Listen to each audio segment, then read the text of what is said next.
विश्व के एक कोने में एक पुराना राज्य था, यमन।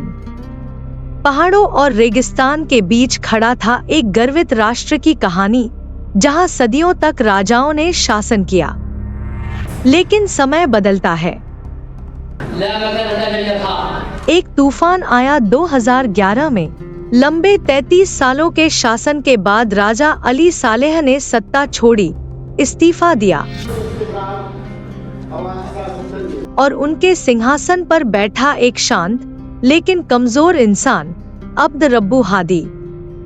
लेकिन हादी की कमजोर नेतृत्व, गरीबी, बेरोजगारी और शिया अल्पसंख्यक हूती विद्रोहियों की लंबे समय से चली आ रही नाराजगी देश को अराजकता की ओर धकेल देती है।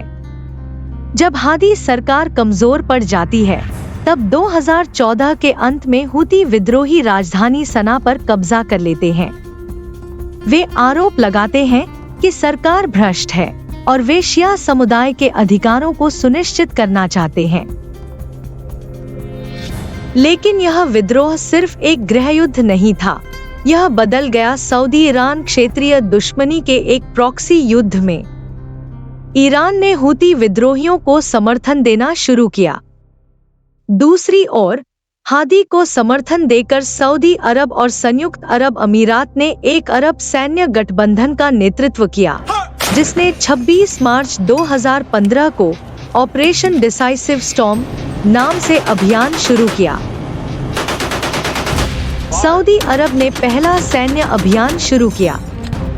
उन्होंने हवाई हमलों के जरिए हूती विद्रोहियों के रक्षा ढांचे को नष्ट करने की कोशिश की। सऊदी अरब के प्रिंस मोहम्मद बिन सलमान ने कहा, हम यहाँ वैध सरकार की रक्षा के लिए आए हैं।